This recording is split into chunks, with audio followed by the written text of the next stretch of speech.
देखो हर एक इंसान की ना कुछ बेसिक जरूरतें तो होती ही हैं, जिसे हम कई बार रोटी कपड़ा और मकान का नाम दे देते हैं। लेकिन कुछ और बेसिक जरूरतें भी मान लीजिए, जैसे सोशल रिलेशनशिप का होना जरूरी है। इंसान सोशल एनिमल है और बिना सोशल रिलेशनशिप के नहीं रह सकता। तो जो भी बेसिक आवश्यकताएं हैं ना, उनको पूरा होने के बाद अगर कोई इंसान सेटिस्फाई नहीं हो सकता ना, तो फिर वो इंसान कभी सेटिस्फाई होगा ही नहीं। ये देखो बहुत ज्यादा गहरी बात है। जैसे आज के समय में ना मेटेरियलिज्म पे काफी ज्यादा फोकस है, इवन इंडिया में भी। पहले वेस्टर्न सोसाइटीज में ज्यादा फोकस था, आजकल इंडिया में भी काफी ज्यादा फोकस है। तो ना आप पैसों की भूख ना कभी खत्म नहीं कर सकते। और ये ना चलता रहेगा, पूरी लाइफ चलता रहेगा, कभी बंद नहीं होगा ये चीज। इसीलिए एपिक्यूरस कहते हैं, जो देखो अपनी बेसिक जरूरतें पूरा होने के बाद में सेटिस्फाई नहीं है ना, वो सेटिस्फाई कभी होगा भी नहीं। चाहे कोई भी चीज हो, चाहे पैसा हो, इवन चाहे फेम हो। अगर कोई ज्यादा पॉपुलर होना चाहता है, वो कितना भी पॉपुलर हो जाए, वो कभी सेटिस्फाई नहीं होगा। वो चाहेगा कि मुझे और फेम चाहिए, मेरी फेम लगातार चलती रहनी चाहिए, वो कभी सेटिस्फाई नहीं होगा। इसलिए इंसान को ना जितना उसके पास में है, एटलीस्ट उसको ध्यान में रखते हुए खुश रहना चाहिए। अब आपके मन में मुझे पता है एक क्वेश्चन जरूर आएगा, क्योंकि मेरी और आपकी सोच एक जैसी है। तो ऐसे तो इंसान ट्राई करना छोड़ दे, जो भी थोड़ा बहुत है उसको लेके बस सेटिस्फाई हो जाए, फिर तो इंसान एम्बिशियस नहीं रहेगा, है ना। जैसे आप लोग तैयारी कर रहे हो और लोग जो अमीर बनना चाहते हैं, सब कोई हर कोई संतुष्ट हो जाएगा, फिर तो वो अपने एम्बिशंस को कैसे पूरा करेगा। देखो दोनों अलग अलग चीजें हैं। एक तो यूं है, ज्यादा पाने की चाहत में आप अपनी खुशी छोड़ दो, जितना है उसे भी भूल जाओ। सारा दिन पैसा आपका मेन एम बन जाए, जबकि पैसा सिर्फ एक टूल है अच्छी जिंदगी व्यतीत करने के लिए। लेकिन आप अपने हेल्थ के साथ कॉम्प्रोमाइज कर रहे हो, अपने रिश्तों के साथ कॉम्प्रोमाइज कर रहे हो, और वो मेन एम बन गया है। तो ये है अनसेटिस्फैक्शन या डिससेटिस्फैक्शन, जो भी आप कहें। चलिए डिस्कशन स्टार्ट करते हैं। आज की डिस्कशन देखो बहुत ज्यादा इंटरेस्टिंग होने वाली है। आज टोटल 4 इश्यूज हम डिस्कस करेंगे। एक तो देखो सरकार ने ना कोचिंग सेंटर्स के लिए गाइडलाइंस जारी की हैं, वो इशू हम डिस्कस करेंगे। ईरान और पाकिस्तान के बीच का इशू थोड़ा डिटेल से डिस्कस करेंगे। बलूच इंसर्जेंसी कैसे दोनों देशों में पनप रही है, दोनों देशों के बीच में रिश्तों का इतिहास थोड़ा डिटेल से समझेंगे। साइंस मैनेजमेंट से संबंधित आर्टिकल है यहां पे, अच्छा आर्टिकल है। और ये आईएमडी से संबंधित आर्टिकल है, ये भी ठीक आर्टिकल है। तो चारों इश्यूज को डिस्कस करेंगे डिटेल से, लास्ट में क्वेश्चंस भी हैं। चलिए स्टार्ट करते हैं। इसके बाद नेक्स्ट आर्टिकल जो है हमारे देश में साइंस मैनेजमेंट से संबंधित है। आप जीएस पेपर 2 के इस टॉपिक से आर्टिकल को रिलेट कर सकते हो। देखो किसी भी देश की इकोनॉमी को आगे ले जाने के लिए ना, उस देश में साइंस की प्रोग्रेस काफी ज्यादा आवश्यक है। जैसे आप देखिए किस प्रकार से यूके में इंडस्ट्रियल रेवोल्यूशन आया और उसके बाद तो यूके की जो इकोनॉमी है बूम कर गई। बट देखो क्या हमारे देश में साइंस उतनी तेजी से प्रोग्रेस कर रही है जितना तेजी से हम अपनी इकोनॉमी को ले जाना चाहते हैं? सरकार देखो इसको लेके सीरियस तो है। सरकार ने नेशनल रिसर्च फाउंडेशन को सेटअप किया, अब सरकार डीआरडीओ को भी रिस्ट्रक्चर करने जा रही है। लेकिन क्या इसका इंपैक्ट पड़ेगा? राइटर इससे इत्तेफाक नहीं रखते। राइटर कहते हैं हमारे ना देश के साइंस मैनेजमेंट में ना बहुत सारी दिक्कतें हैं, उसकी हम बात करेंगे आज इस आर्टिकल में। इसके बाद राइटर एग्जाम्पल देते हुए कहते हैं देखो इंडिया साइंस में किस प्रकार से पिछड़ रहा है। न्यूक्लियर एनर्जी में हम पिछड़ रहे हैं, हम दूसरे देशों के ऊपर डिपेंडेंट हैं कि वो हमारे यहां पर आए और न्यूक्लियर रिएक्टर इस्टेब्लिश करें। इसके अलावा इसरो ने कुछ एक प्रोग्राम्स अपने सक्सेसफुली एग्जीक्यूट किए हैं, बट बहुत सारी ऐसी टेक्नोलॉजीज हैं, जैसे देखो रीयूजेबल रॉकेट वाली टेक्नोलॉजी, यहां पर इसरो लैग कर रहा है। और बहुत सारे areas, genomics, robotics, artificial intelligence, यहां जितना पोटेंशियल है, जितना हम प्रोग्रेस कर सकते हैं, उतना नई प्रोग्रेस हम कर रहे हैं। अब देखिए साइंस में, साइंस के लिए, रिसर्च एंड डेवलपमेंट के लिए हम एलोकेट कितना फंड कर रहे हैं, सिर्फ 0.7% ऑफ जीडीपी, जबकि चाइना कितना करता है 2.4% ऑफ जीडीपी, और यूएसए कितना करता है 3.5% ऑफ जीडीपी। राइटर कहते हैं चलो देखो ये तो एक चीज है, बट आप ये देखिए हमारे देश में ना ज्यादातर जो R&D है ना, वो पब्लिक सेक्टर द्वारा डोमिनेटेड है, और रिसर्च के लिए अप्रूवल लेने में, मतलब फंडिंग लेने में बहुत समय लग जाता है। कई बार रिश्वत देनी पड़ती है साइंटिस्ट को। अंडर द टेबल डीलिंग्स होती हैं कि मैं फंडिंग दिलवा दूंगा आपको, मुझे इतना कमीशन देना पड़ेगा, चापलूसी करनी पड़ती है। मतलब ओपन कंपटीशन नहीं है कि हाँ आपकी रिसर्च अच्छी चल रही है तो आपको फंडिंग मिल जाएगी, नहीं, बहुत ज्यादा करप्शन है, बहुत ज्यादा धांधलेबाजी है। हमारे देश में ना ज्यादातर जो साइंस का मैनेजमेंट है ना, किनके हाथों में है? ब्यूरोक्रेट्स के हाथों में नहीं है, सीनियर साइंटिस्ट के हाथों में है, ये राइटर कहते हैं। और सीनियर साइंटिस्ट ये मान लिया जाता है, कोई देखो अगर अच्छा साइंटिस्ट है तो वो अच्छा एडमिनिस्ट्रेटर भी होगा। ये पूरी तरह से देखो गलत है। एक अच्छा साइंटिस्ट एक अच्छा एडमिनिस्ट्रेटर होगा, ये आप कैसे एज्यूम कर सकते हो? बहुत सारी दिक्कतें हैं। आज आप देखोगे जो रिसर्च इंस्टीट्यूट्स हैं ना, चाहे वो IITs हो, IISc हो, DRDO हो, हर जगह आपको कौन मिलेगा? बोर्ड में ना सीनियर साइंटिस्ट मिलेंगे, कमेटीज में आपको सीनियर साइंटिस्ट मिलेंगे। देखो एडमिनिस्ट्रेशन चलाने के लिए ना आपको रियलिज्म चाहिए, आपको ना प्रायोरिटीज के बीच में बैलेंस स्टैब्लिश करना पड़ता है, आपको टफ डिसीजंस लेने पड़ते हैं। और देखो उसके बाद एक अच्छा साइंटिस्ट वो कई बार ना इंडिविजुअल सेंट्रिक ज्यादा होता है, कई बार उसकी ईगो भी होती है, तो वो अच्छे से एडमिनिस्ट्रेशन चला पाएगा, ऐसी स्किल उसके पास में है, ये कोई गारंटी थोड़ी है। ये चीज तो देखो मैं आपको पर्सनल एक्सपीरियंस से बता सकता हूं। देखो आपको पढ़ाना, टीचिंग करना वो एक एस्पेक्ट है, लेकिन अब PW OnlyIS की टीम ना बहुत बड़ी है। पूरी टीम को संभालना जिसमें 300-400 लोग काम कर रहे हैं, वो अपने आप में एक बहुत अलग काम है। टीम को मोटिवेट रखना, कई बार टीम के लोग आपस में लड़ जाते हैं, मैं प्रैक्टिकल एक्सपीरियंस से बता रहा हूं। 2 टीम मेंबर्स के बीच में डिफरेंस आ जाता है, उस डिफरेंस को शॉर्ट आउट करना, ऐसी ना डे टू डे एडमिनिस्ट्रेशन में ना बहुत तरह की दिक्कतें होती हैं। कई बार वीडियो लेट हो जाता है, पीछे क्या चल रहा होता है, 2 मेंबर्स के बीच में आपस में डिफरेंस आ गए, अब उनको मुझे सॉर्ट आउट करना पड़ता है। कई बार टफ डिसीजंस लेने पड़ते हैं कि ये करेंगे ये नहीं करेंगे, रिसोर्स देखते हुए हमारे पास रिसोर्स कितने हैं, बहुत सारे परमुटेशन कॉम्बिनेशन माइंड में चलते रहते हैं एडमिनिस्ट्रेशन की वजह से। और जबकि देखो टीचिंग एक अलग काम है, टीचिंग में तो मुझे बहुत मजा आता है, ये सिंपल काम है, और आपसे जब मिलने का मौका मिलता है, मतलब डिस्कस मैं करता हूं, आप उसे सुनते हो, एक कनेक्ट बनता है, वो सबसे बेस्ट काम है। लेकिन देखो एडमिनिस्ट्रेशन को भी आप इग्नोर नहीं कर सकते। इसके बाद राइटर और पॉइंट्स भी देते हैं कि देखो कई बार ना सीनियर साइंटिस्ट को एडमिनिस्ट्रेटर बनाया जाता है लैब्स में, तो ना क्या होता है कि उनका कन्फ्लिक्ट ऑफ इंटरेस्ट भी होता है। जैसे कोई सीनियर साइंटिस्ट पर्टिकुलर डोमेन में काम कर रहा है, अब बहुत सारे डोमेन हैं, वो अपने डोमेन वालों को ज्यादा फंडिंग देगा और बाकी डोमेन वालों को फंडिंग नहीं देगा, तो इस प्रकार से कन्फ्लिक्ट ऑफ इंटरेस्ट भी आता है।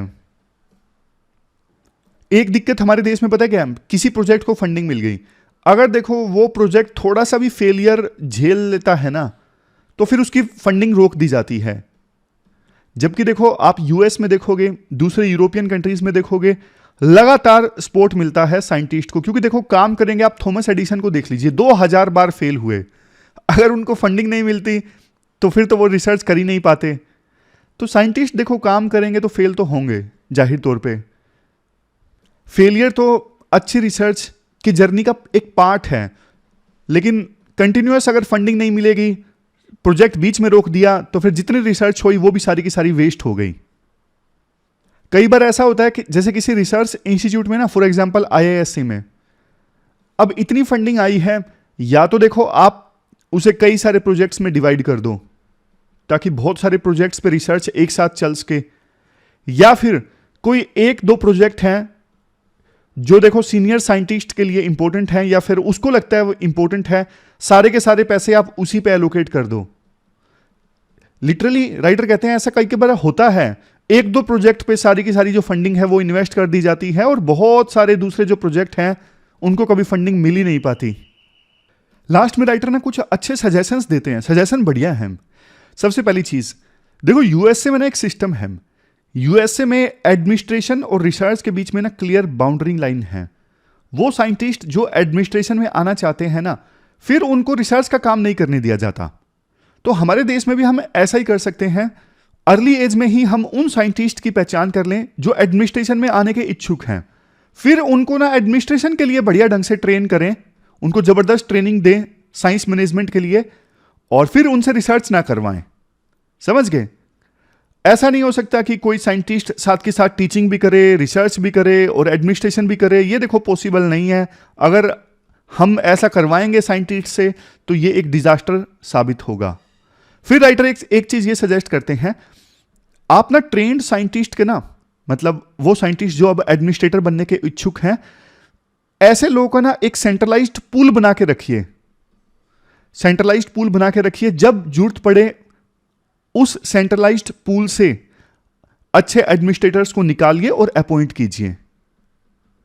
समझ गए? ये अच्छी चीज कर सकते हैं। इसके अलावा देखो आज के समय में जो डायरेक्टर्स हैं या फिर वाइस चांसलर्स हैं, उनको भी ना एडमिनिस्ट्रेशन की ट्रेनिंग दी जाए कि कैसे आप बढ़िया ढंग से एडमिनिस्टर कर सकते हो चीजों को, ताकि हमारे देश में रिसर्च ज्यादा से ज्यादा हो। तो ये कुछ अच्छे सजेशंस हैं राइटर की तरफ से। चलते हैं आगे। इसके द्वारा देखो एक इंपॉर्टेंट इशू है, कोचिंग सेंटर्स को रेगुलेट करने के लिए मिनिस्ट्री ऑफ एजुकेशन के द्वारा नई गाइडलाइंस जारी की गई हैं, और ये देखो जरूरी भी था। पिछले एक साल में ना हजारों स्टूडेंट्स ऐसे हैं जिन्होंने सुसाइड किया। हालांकि उसके मल्टीपल रीजंस हो सकते हैं, लेकिन स्ट्रेस एक बड़ा फैक्टर है। अकेले कोटा में 28 बच्चों ने सुसाइड किया पिछले साल। काफ़ी सारे आर्टिकल्स आए, हमने भी डिस्कस किए थे। राजस्थान सरकार ने इस चीज़ का संज्ञान लिया, सभी कोचिंग सेंटर्स को बुलाया गया, वीकली जो टेस्ट थे उनको भी बंद कर दिया गया ताकि बच्चों को डिस्ट्रेस किया जा सके। अब मिनिस्ट्री ऑफ एजुकेशन ने डिटेल्ड गाइडलाइंस जारी की हैं। सबसे पहले तो सरकार ने ये बोला है, वो सारे संस्थान जहाँ पे 50 या 50 से अधिक बच्चे पढ़ रहे हैं ना, तो वो अपने आप को रजिस्टर करवाएं लोकल अथॉरिटी के पास में। बिना रजिस्ट्रेशन के वो नहीं चल सकेंगे। नेक्स्ट पॉइंट, कोई भी कोचिंग संस्थान फॉल्स प्रॉमिस नहीं करेगा। फॉल्स प्रॉमिस जैसे कई बार होता है ना कि आपको हम आईएएस बनाएंगे, हर घर से आईएएस निकलेगा, या फिर रगड़ रगड़ के यहाँ पे आईआईटी में एडमिशन करवाया जाता है। ये सारे जो प्रॉमिस होते हैं, जबकि आपको भी पता है, आप सब लोग तो देखो मैच्योर हो, आपको पता है सीट्स लिमिटेड है। कोई भी कोचिंग सेंटर अगर ये दावा करता है कि आप सबको आईएएस बनाया जाएगा या फिर गारंटीड है आप बन जाओगे, तो वो झूठ बोल रहा है, आपको बेवकूफ बना रहा है। तो कोई भी कोचिंग सेंटर ऐसे फॉल्स प्रॉमिस नहीं कर सकता। आवश्यकता क्या थी इन गाइडलाइंस की? बहुत सारे कोचिंग सेंटर्स एक्सप्लॉयटेटिव प्रैक्टिसेस को फॉलो कर रहे थे, तो उन सबको कर्ब करना जरूरी था। और प्राइवेट कोचिंग सेंटर्स की अनकंट्रोल्ड ग्रोथ हो रही थी, इसे भी रेगुलेट करना जरूरी था। उसी को ध्यान में रखते हुए मिनिस्ट्री ऑफ एजुकेशन ने कोचिंग सेंटर्स के लिए ये गाइडलाइंस जारी की हैं। तो कुछ इंपॉर्टेंट बातें, जैसे देखो 16 साल से कम बच्चों को कोचिंग सेंटर्स में एडमिट नहीं किया जा सकता। हालांकि इस चीज़ पे ना स्टूडेंट्स के भी कुछ क्वेश्चंस हैं। स्टूडेंट्स के क्वेश्चंस जैसे देखो 40% स्टूडेंट्स ना ऐसे होते हैं जब वो +1 में होते हैं, +1 के बीच में वो 16 साल के होते हैं। तो मतलब अगर इस रूल को स्ट्रिक्टली इंप्लीमेंट किया जाता है तो बच्चे सिर्फ 12वीं क्लास में कोचिंग सेंटर में एडमिशन ले सकते हैं, 11वीं में वो एडमिशन नहीं ले सकेंगे। Next point, tutor qualification. जो एजुकेटर पढ़ा रहे हैं ना, कम से कम वो ग्रेजुएट होने चाहिए। Next, fees, tuition fees reasonable होनी चाहिए। बहुत ज़्यादा हाई फीस कोचिंग सेंटर्स के द्वारा ना ली जाए। समझ गए? फी चेंज, आप कोर्स के बीच में फीस नहीं बढ़ा सकते। ऐसा नहीं बोल सकते कि कोर्स के बीच में कि आपकी फीस बढ़ा दी गई है या फिर हॉस्टल फीस बढ़ा दी गई है। नहीं। विड्रॉल, अगर देखो मान लीजिए किसी बच्चे ने 6 महीने कोचिंग प्राप्त की और फिर वो बीच में छोड़ना चाहता है, तो उसका भी प्रोविजन है। प्रोपोर्शन में कोचिंग सेंटर पैसे काटेगा और 10 दिनों के अंदर बाकी चीजें रिफंड करेगा, बाकी फीस रिफंड करेगा। नेक्स्ट, कंप्लेंट मैकेनिज्म, और कोचिंग सेंटर के खिलाफ अगर बच्चों को कंप्लेंट फाइल करनी है ना, तो इसके लिए भी एक कंप्लेंट मैकेनिज्म इस्टेब्लिश किया जाएगा स्टेट गवर्नमेंट के द्वारा, जहां पे बच्चे या बच्चों के पेरेंट्स कोचिंग सेंटर के अगेंस्ट शिकायत कर सकते हैं और उस शिकायत का समाधान 30 दिन के अंदर अंदर होगा। Next, attendance. देखो कोचिंग सेंटर ना स्कूल आवर्स के दौरान बच्चों को नहीं पढ़ा सकते, इससे स्कूल अटेंडेंस प्रभावित होगी। जैसे स्कूल कितने बजे लगता है, मान लीजिए 9 से 1 के बीच में लगता है, तो 9 से 1 के बीच में कोचिंग सेंटर्स क्लासेस नहीं दे सकते बच्चों को। ऑफ टाइम, वीकली 1 दिन का तो ऑफ देना ही पड़ेगा। Next point, class size maintain करना जरूरी है ताकि हेल्दी टीचर स्टूडेंट रेशो हो। ऐसा ना हो हजारों स्टूडेंट के पीछे एक टीचर हो, मतलब हेल्दी टीचर स्टूडेंट रेशो होना चाहिए। नेक्स्ट, कोचिंग सेंटर जो है वो बच्चों पे अनड्यू प्रेशर ना डालें, और एक इस्टेब्लिश्ड मैकेनिज्म होना चाहिए कि बच्चा जब स्ट्रेस फील करता है तो फिर स्टूडेंट्स जो है वो मेंटर्स को एक्सेस कर सकें और मेंटर्स हेल्प कर सके स्टूडेंट्स की इस डिफिकल्ट सिचुएशन में। स्पेस की भी गाइडलाइन दी गई है कि इंफ्रास्ट्रक्चर कम से कम इतना होना चाहिए 1 स्क्वायर मीटर पर स्टूडेंट हर एक क्लास में। फायर मैकेनिज्म होना चाहिए। पिछले कुछ दिनों में मुखर्जी नगर में आग लगने की घटनाएं सामने आई थी, तो fire safety and building code को फुलफिल करना जरूरी है। कोचिंग सेंटर, हर कोचिंग सेंटर में सीसीटीवी कैमरों का होना जरूरी है, और आवश्यकता पड़ने पर फर्स्ट एड किट या फिर मेडिकल असिस्टेंस का होना जरूरी है। अब देखो, जो कोचिंग सेंटर्स इन चीज़ों को नहीं मानेंगे, शुरुआत में 25,000 का फाइन लगाया जा सकता है, दोबारा सेम गलती करने पर 1 लाख की पेनल्टी लगाई जा सकती है, और बार बार गलती करने पर फिर उस कोचिंग सेंटर का रजिस्ट्रेशन भी रद्द किया जा सकता है। देखो, ये गाइडलाइंस बताने के बाद मैं एक चीज़ बोलना चाहता हूं, जो कि देखो आपके मन में भी आई होंगी कि सर आपने गाइडलाइंस तो बता दी, लेकिन आप भी तो पीडब्ल्यू ओनली आईएएस का हिस्सा हो।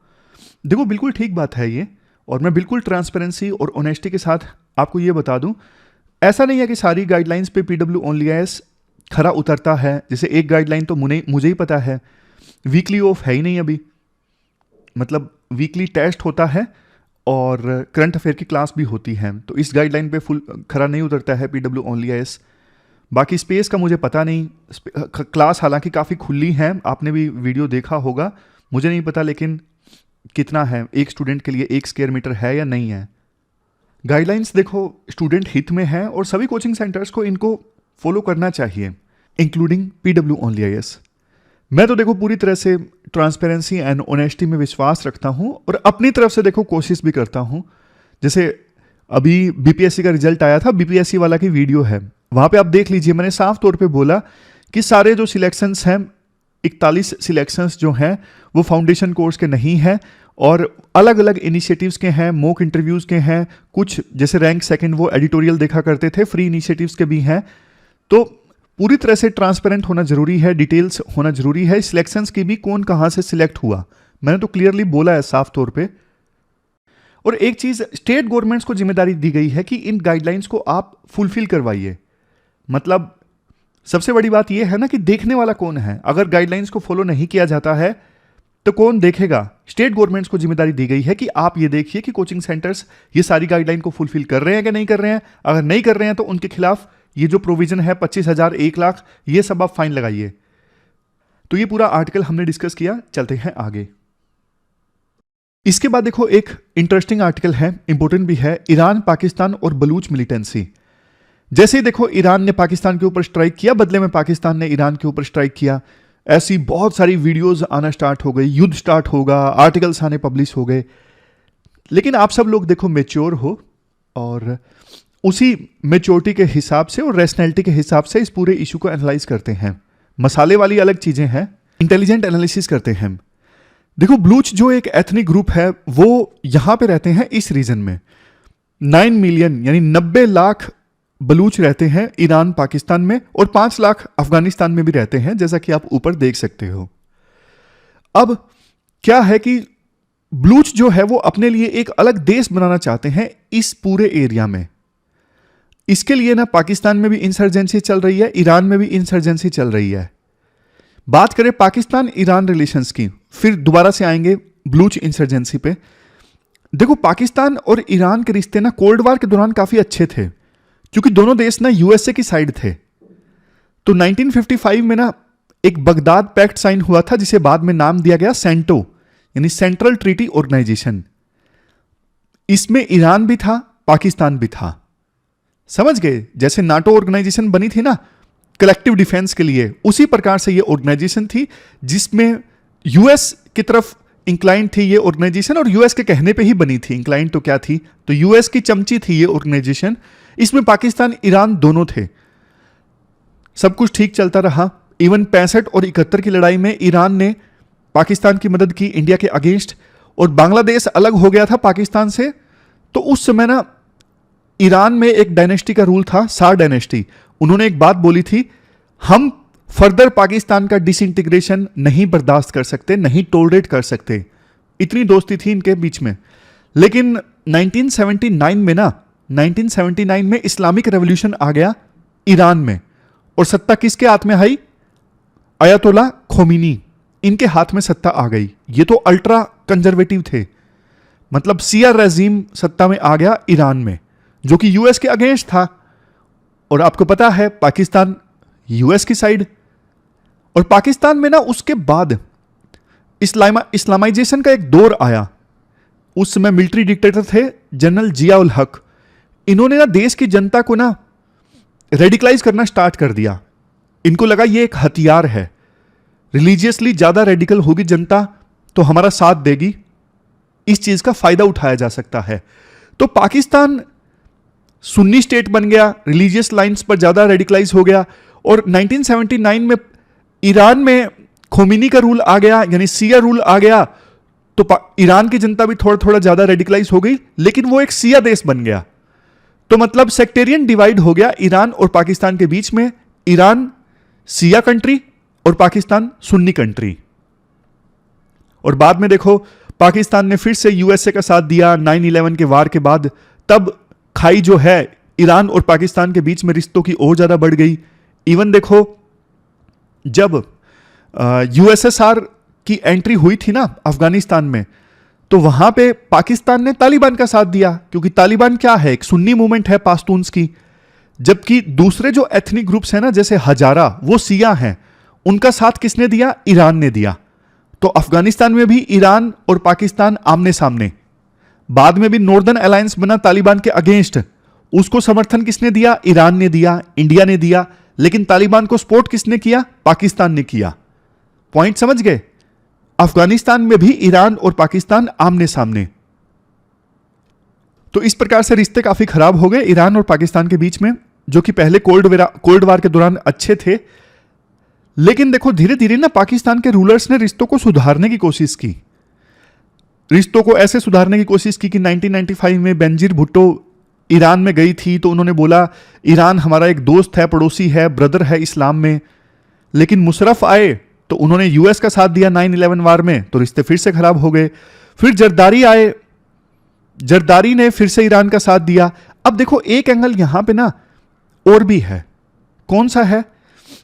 अरब कंट्रीज का। वो एंगल इंपॉर्टेंट है, वो मैं आपको बताता हूं। देखो 1979 में इस्लामिक रेवोल्यूशन जब ईरान में आई ना, तो ईरान के सुप्रीम लीडर खोमेनी चाहते थे अब इस प्रकार की रेवोल्यूशन ना अरब कंट्रीज में भी आनी चाहिए, जैसे सऊदी अरेबिया, यूएई। तो सऊदी अरेबिया, यूएई, वहां पे कुछ ही फैमिलीज का रूल है, मोनार्की है, वो नहीं चाहते थे ऐसा हो। कौन सत्ता छोड़ना चाहेगा? तो ये देश ना ईरान से नफरत करने लगे। समझ गए? अब पाकिस्तान बीच में बन गया प्यादा। जैसे जरदारी जो है ना, ये ज्यादा इंक्लाइंड हो गए ईरान की तरफ। जब इनका रूल था 2008 से लेकर 13 के बीच में, इन्होंने ईरान के साथ डील साइन कर ली पाइपलाइन की। लेकिन जैसे ही ये सत्ता में गए, नवाज शरीफ सत्ता में आए, उन्होंने फिर से सऊदी अरेबिया का साथ दिया और ईरान को इग्नोर मार दिया। तो ये चल रहा था। चलो ये सब हमने डिस्कस कर लिया ईरान पाकिस्तान का। अब आते हैं बलूच इंसर्जेंसी पे। देखो ये एरिया है जहां पे बलूच इंसर्जेंसी चलती है। बलूच जो है इस मॉडर्न बॉर्डर को नहीं मानते। वो कहते हैं कि हमारे लिए अलग से देश होना चाहिए, हम नहीं मानते ये बॉर्डर जो है ईरान, पाकिस्तान या अफगानिस्तान का। बलूच के आपस में जबरदस्त एथनिक टाइज हैं, मतलब आपस में इनकी बॉन्डिंग बहुत स्ट्रांग है। अब देखो पाकिस्तान में जो बलूच है ना, वो धर्म की आइडेंटिटी को नहीं मानते। वो कहते हैं हम Baloch as a ethnic group protest कर रहे हैं और अलग देश की मांग कर रहे हैं। लेकिन क्योंकि देखो पाकिस्तान में ना जो बलूच है ना, कम से कम रिलीजियस माइनॉरिटी नहीं है। बलूच भी मुस्लिम है और पाकिस्तान में मुस्लिम मेजोरिटी है। पाकिस्तान में जो बलूच है ना, वो क्या है, एथनिक ग्रुप के हिसाब से माइनॉरिटी में है, क्योंकि वहां पे पंजाबी डोमिनेंस ज्यादा है, पंजाबी मुस्लिम्स का डोमिनेंस ज्यादा है पाकिस्तान में। लेकिन आप ईरान में देखिए, ईरान में जो बलूच है ना, वो ना सिर्फ एथनिक ग्रुप के हिसाब से माइनॉरिटी में है, बल्कि रिलीजियस माइनॉरिटी भी है। क्यों? क्योंकि बलूच है सुन्नी और ईरान क्या है, सिया मेजोरिटी वाला देश है। तो इसलिए ईरान में जो बलूच इंसर्जेंसी है ना, वो रिलीजियस लाइंस पे आधारित है कि हम सुन्नी हैं और हम सिया मेजोरिटी ईरान के खिलाफ में इंसर्जेंसी चला रहे हैं। लेकिन पाकिस्तान में ऐसा नहीं है। पाकिस्तान में जो बलूच इंसर्जेंसी कर रहे हैं ना, वो रिलीजियस लाइंस पे नहीं कर रहे हैं, वो एथनिक लाइंस पे कर रहे हैं। वो कह रहे हैं कि हम पंजाबी मुस्लिम से अलग हैं और हमारी एथनिसिटी अलग है, हमें अलग देश चाहिए। तो ये मेजर पॉइंट है कि ईरान में ये बलूच इंसर्जेंसी वाले बोलते हैं कि हम यहां पे रिलीजियस माइनॉरिटी भी हैं, हमारा अत्याचार हो रहा है, और पाकिस्तान में वो अलग लाइंस पे इंसर्जेंसी कर रहे हैं कि हम एथनिक माइनॉरिटी हैं लेकिन रिलीजियस माइनॉरिटी नहीं है। अब बात करते हैं कि युद्ध होगा क्या इनके बीच में। युद्ध देखो नहीं होगा। ईरान ने पहले जैश अल अदल जो आतंकी संगठन है उसके ठिकानों पे बमबारी की, और पाकिस्तान ने बरूच लिबरेशन फ्रंट उनके ठिकानों पे बमबारी की। तो बात अब खत्म हो जाएगी, क्योंकि ना ईरान के पास में ना अब दूसरे इश्यूज हैं सोल्व करने के लिए, जैसे रेड सी में हाउतीज शिप्स को टारगेट कर रहे हैं, हमास अभी लड़ाई लड़ रहा है, हिजबुल्ला लड़ाई लड़ रहा है, दोनों इजराइल के अगेंस्ट। तो ईरान के पास में ना ये सारे इश्यूज ज्यादा इंपॉर्टेंट हैं। तो ईरान ने ये स्ट्राइक्स की एक मैसेज देने के लिए, मैसेजिंग यहां पे ज्यादा इंपॉर्टेंट है। और पाकिस्तान ने भी ना बदले में स्ट्राइक्स इसलिए की क्योंकि ना पाकिस्तान भी एक मैसेज देना चाहता है किस किस को। इवन पाकिस्तान ना ईरान में स्ट्राइक्स करके इंडिया को भी मैसेज देना चाहता था कि ऐसा मत सोचिएगा कि आपने स्ट्राइक्स की तो हम जवाब नहीं देंगे। देखो, हमने ईरान को भी जवाब दिया, आपको भी जवाब देंगे अगर फ्यूचर में आपने कोशिश की तो। इवन पाकिस्तान ने अफगानिस्तान तालिबान को भी चुनौती दी है कि देखो कि हम आपके ऊपर स्ट्राइक्स कर सकते हैं अगर आपने इसी प्रकार से हमले किए तो। समझ गए। और पाकिस्तान देखो विद ऑल प्रैक्टिकल रीजंस अभी ऑलमोस्ट बैंकरप्ट है। अफगानिस्तान बॉर्डर पे सिचुएशन बहुत खराब है, इंसर्जेंसी बढ़ती जा रही है, इंस्टेबिलिटी है, इमरान खान को जेल में डाल रखा है। ऐसी सिचुएशन में पाकिस्तान युद्ध तो अफोर्ड कर ही नहीं सकता, सीधी सी बात है। तो ये मैसेजिंग वाली बात थी कि पाकिस्तान ने जवाब दे दिया।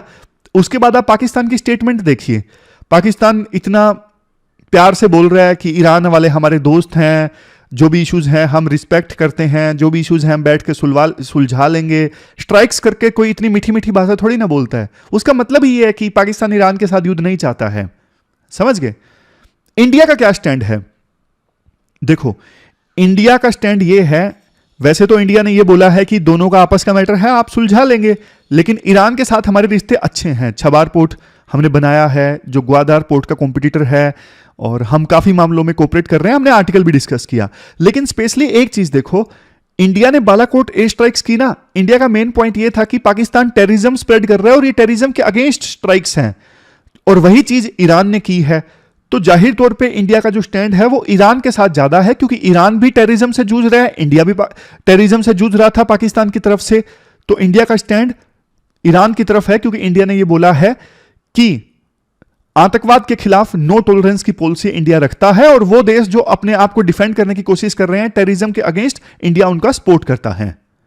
तो ये पूरा इशू है जो आप डिटेल से अब समझ गए। अब लास्ट में क्वेश्चंस देख लेते हैं। इसके बाद next article, Indian meteorological department. देखो, ये वो बॉडी है जो हमारे देश में तमाम तरह के weathers, for example cyclones, fog, इन सब को ऑब्जर्व करती है और उसी के हिसाब से प्रेडिक्शन करती है, फोरकास्टिंग करती है कि आने वाले समय में वेदर कैसा हो सकता है। इस बॉडी को बने ना अब 150 साल पूरे हो चुके हैं, और आपको पता है ये इवेंट्स यूपीएससी को बहुत पसंद आती हैं। किसी बॉडी को बने 50 साल पूरे हो गए, 100 पूरे हो गए, 150 पूरे हो गए, किसी लीडर की बर्थ एनिवर्सरी है या फिर डेथ एनिवर्सरी है, 50वीं 100वीं, ये चीजें यूपीएससी को पसंद आती हैं और उन पे यूपीएससी फिर क्वेश्चन पूछती है प्री में या मेंस में। तो आज इसी से संबंधित कुछ आर्टिकल हैं। राइटर कहते हैं, देखो 1875 में जब ये बॉडी बनी थी ना, तो उस समय ब्रिटिशर्स हमारे देश में रूल कर रहे थे। आप सोचोगे सर ब्रिटिशर्स ने ये बॉडी क्यों इस्टेब्लिश की? देखो, ब्रिटिशर्स ना रेवेन्यू के भूखे थे, लालची थे बहुत ज्यादा। जैसा कि देखो आमिर खान की लगान मूवी में दिखाया गया है, फसल की पैदावार होने पर अंग्रेज जो थे वो लगान लिया करते थे किसानों से। अब देखो, अगर बारिश अगर नहीं हुई तो फसल की पैदावार कम हुई तो उनको रेवेन्यू कम मिलेगा। इस बात से अंग्रेज चिंतित थे, तो उन्होंने ना इस बॉडी को इसलिए इस्टेब्लिश किया था, क्या पास्ट के विंड्स फेनोमेनन, मतलब पास्ट के जो विंड्स के पैटर्न रहे हैं उनको एनालाइज करते हुए क्या फ्यूचर के लिए कोई वेदर फोरकास्टिंग की जा सकती है ताकि हमारा रेवेन्यू प्रभावित ना हो। इस सोच के साथ ब्रिटिशर्स ने 1875 में यह बॉडी इस्टेब्लिश की थी। बट आज तो देखो बहुत चेंज आ चुका है। आज इस बॉडी का काम है पब्लिक वेलफेयर के लिए वेदर फोरकास्टिंग करना, मतलब ये बॉडी पहले से बता देती है कि बारिश कितनी आने वाली है, ताकि किसान उसी हिसाब से डिसाइड कर सकें कौन सी फसल उगानी है, कौन सी नहीं उगानी है। अगर कहीं डिजास्टर आने वाला है तो भी ये बॉडी पहले से फोरकास्ट कर देती है कि इस रीजन में साइक्लोन आने वाला है या फिर यहां पे बाढ़ आने वाली है, ताकि लोगों को जल्दी से इवैक्यूएट किया जा सके। तो ये हमने बेसिक बैकग्राउंड डिस्कस कर लिया। अब देखो हुआ क्या, हाल ही में ना आईएमडी का जो डेटा था ना, उसके ऊपर एक रिसर्च की गई, उसका एक एनालिसिस किया गया। Council on energy and environment and water के रिसर्चर्स के द्वारा डेटा लिया गया 1982 से लेकर 2022 तक का। अब इस डेटा में बहुत सारे पॉइंट्स निकल के आए हैं जो मैं आपको बताता हूं। मैंने टेबल की फॉर्म में आपको यहां पे लगा दिए हैं ताकि आसानी से आपको समझ में आ जाए। यह डेटा यह कहता है हमारे देश में ना 55% तहसील ऐसी हैं जहां पे देखो 1982 से लेकर 2022 के बीच में ना बल्कि रेनफॉल बढ़ गया है। समझ गए? मोर देन 50% तहसील हमारे देश में ऐसी हैं जहां पर पिछले 30 सालों में बारिश बढ़ गई है, और 11% तहसील ऐसी हैं जहां पे बारिश घट गई है। अब नेक्स्ट डेटा थोड़ा चुकाने वाला लगेगा आपको। 68% तहसील ऐसी हैं जहां पे रेनफॉल कम हो गया है। आप बोलोगे सर क्या मजाक कर रहे हो, ऊपर आपने बोला 55% में रेनफॉल बढ़ गया है, अभी आप बोल रहे हो 68% तहसील में रेनफॉल घट गया है। क्या कर रहे हो आप, कंफ्यूज कर रहे हो? नहीं, मैं कंफ्यूज नहीं कर रहा, ये आगे का पढ़िए। इन ऑल 4 मानसून मंथ्स, मतलब कि जो ये 4 महीने होते हैं ना मानसून वाले, जैसे जून, जुलाई, अगस्त, सितंबर, 68% तहसील्स में ना इन 4 महीनों में बारिश घट गई है, लेकिन बाकी महीनों में बढ़ी है। यह मतलब है इस चीज का। समझ गए? फिर से बोलता हूं ताकि पॉइंट क्लियर हो। ये 4 मानसून के महीने होते हैं ना, जून, जुलाई, अगस्त, सितंबर, इनमें बारिश घटी है 68% तहसील्स में, लेकिन ओवरऑल पूरे साल की बारिश निकालोगे तो 55% तहसील्स में बारिश जो है वो बढ़ी है। और उससे भी ज्यादा 87% तहसील्स तो ऐसी हैं जहां देखो पिछले 30 सालों में जून जुलाई के महीने में बारिश घट गई है। और देखो उन लोकेशंस की बात करें जहां पे सबसे ज्यादा रेनफॉल कम हुई है, ये है Indo Gangetic plains, North East India, Himalayan region. Indo Gangetic plains तो देखो आपको पता है जो हमारे देश के एग्रीकल्चर प्रोडक्शन में सबसे ज्यादा कंट्रीब्यूट करता है। तो यहां पे रेनफॉल का कम होना एक चिंता की बात है। और देखो कुछ राज्य जैसे राजस्थान, गुजरात, सेंट्रल महाराष्ट्र और तमिलनाडु, ये वो राज्य हैं जहां पे पहले सूखा ज्यादा हुआ करता था, लेकिन अब बल्कि पहले के अपेक्षाकृत ज्यादा बारिश आ रही है यहां पर इन राज्यों में। अब लास्ट इंपोर्टेंट पॉइंट देखो ये है, हमारे देश में देखो आपको पता है मानसून की ना 2 ब्रांच है, एक साउथ वेस्ट मानसून और दूसरा north east monsoon. North east monsoon जो ये मानसून की ब्रांच है ना, इससे मेनली बारिश होती है अक्टूबर, नवंबर, दिसंबर में, और ज्यादा बारिश होती है पेनिनसुलर इंडिया यानी साउथ इंडिया में, और मेन बारिश साउथ वेस्ट मानसून से ही होती है। डेटा भी आप देख लीजिए, 76% हमारे देश में जो एनुअल रेनफॉल होता है वो साउथ वेस्ट मानसून के थ्रू होता है, और नॉर्थ ईस्ट मानसून, ये जो मानसून की ब्रांच है ना, इसके थ्रू हमारे देश का 11% एनुअल रेनफॉल होता है। तो पॉइंट ये है, ये नॉर्थ ईस्ट मानसून वाली ब्रांच जो है ना, जो अक्टूबर, नवंबर, दिसंबर में बारिश करती है साउथ इंडिया में, ये पहले के अपेक्षाकृत ज्यादा बारिश कर रही है। पहले के अपेक्षाकृत ये ज्यादा बारिश कर रही है। अब आपके माइंड में ना एक क्वेश्चन ये जरूर आया होगा कि सर इतना सारा डेटा दे दिया, ये काम का है क्या? देखो एज सच यूपीएससी ना तो प्री में क्वेश्चन पूछने वाली है इस डेटा से संबंधित, बट मेंस में आप वैल्यू एडिशन के लिए यूज कर सकते हो। क्लाइमेट चेंज से संबंधित क्वेश्चन आए, और संभावना कम है लेकिन डायरेक्ट क्वेश्चन भी यूपीएससी पूछ सकती है कि council on energy, environment and water के रिसर्चर्स के द्वारा एक रिसर्च की गई, उसके आधार पे जो डेटा है, 1-2 बार यूपीएससी ने मेंस में ये क्वेश्चन पूछ लिए हैं, जैसे नेशनल फैमिली हेल्थ सर्वे के बेस पे पूछ लिए हैं।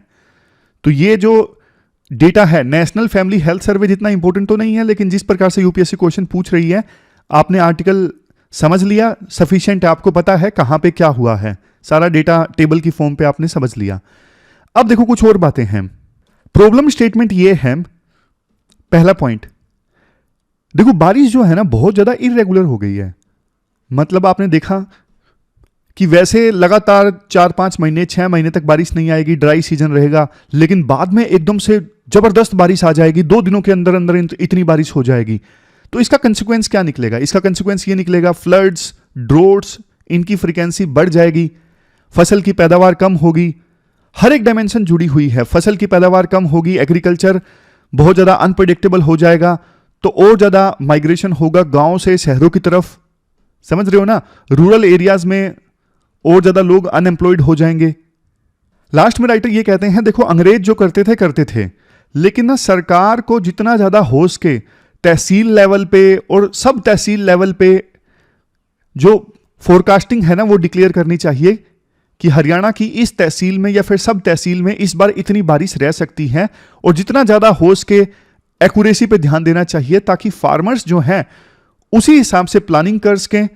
क्योंकि देखो अब ये ना जो है ना वेदर तो ऐसा ही रहेगा, मतलब ये कड़वी सच्चाई है, इसे मान लेना चाहिए। तो हम जितना ज्यादा क्लाइमेट चेंज से अपने आप को अडेप्ट कर सकें, जितना ज्यादा रिजिलियंट हो सकें, उतना ज्यादा बढ़िया है, उतना ही फिर वेलफेयर सुनिश्चित हो सकती है। तो सरकार को ना तहसील और सब तहसील लेवल का डेटा की फोरकास्टिंग करनी चाहिए, नेशनल लेवल का नहीं। नेशनल लेवल पे करना आसान होता है, और इस चीज पे तो रिसर्चर्स देखो काम करेंगे। जो ये बारिश कम ज्यादा हो रही है, क्या ये एक नेचुरल सिस्टम की वजह से है या ग्लोबल वार्मिंग की वजह से है या फिर किसी और रीजन की वजह से है, इस पर अभी और ज्यादा रिसर्च की आवश्यकता है। तो ये पूरा आर्टिकल हमने डिस्कस किया, चलते हैं आगे। तो इस प्रकार की जो लड़ाई है ना दो देशों के बीच में, वहां कई बार यूपीएससी ना डायरेक्टली ये क्वेश्चन नहीं पूछता, ईरान पाकिस्तान के बीच में लड़ाई चल रही है, या तो इंडिया का इंटरेस्ट पूछेगा, अदरवाइज देखो कई बार ना प्री में क्वेश्चन पूछ लेते हैं। लड़ाई में जो इंपॉर्टेंट लोकेशंस आई हैं, साइट्स आई हैं, उनके बारे में पूछ लेते हैं। जैसे देखो ये क्वेश्चन पूछा था 2014 में यूपीएससी ने, कहां पे कौन सी साइट है? स्वात वैली पाकिस्तान में है। इसका आंसर एक है चेचेन्या रशियन फेडरेशन, सेकंड और थर्ड ये गलत हैं। जैसे ये क्वेश्चन 2018 में पूछ लिया, लड़ाई चल रही थी, कौन सी साइट कहां पे है, समझ गए? जैसे इजराइल हमास के बीच में लड़ाई चल रही है, खान यूनिस और ऐसे ऐसे कई लोकेशंस जो सुर्खियों में आ रही हैं, उनके बारे में यूपीएससी क्वेश्चन पूछ लेती है। एथनिक ग्रुप्स के बारे में पूछ लेती है, कुर्द कहां पे है, क्या बांग्लादेश में है? नहीं। उसके बाद में मधेसी कहां पे है, नेपाल में है। रोहिंग्या कहां पे है, म्यांमार में है। तो उसी प्रकार से बलूच पूछ सकती है कि बलूच कहां पे रहते हैं, तीनों जगह रहते हैं, ईरान, पाकिस्तान और अफगानिस्तान। तो इन क्वेश्चंस के बारे में आप सजग रहिएगा। ये दो मेंस के क्वेश्चन आपको टैकल करने हैं आज, दोनों 250 वर्ड्स में। एक तो ईरान पाकिस्तान की लड़ाई में इंडिया के इंटरेस्ट से संबंधित, और दूसरा साइंस एडमिनिस्ट्रेशन से संबंधित। तो कैसी लगी आपको डिस्कशन, आप कमेंट बॉक्स में जरूर बताइए। मिलते हैं एक नई डिस्कशन के साथ, तब तक के लिए आप अपना ख्याल रखिए। Thank you very much for discussion.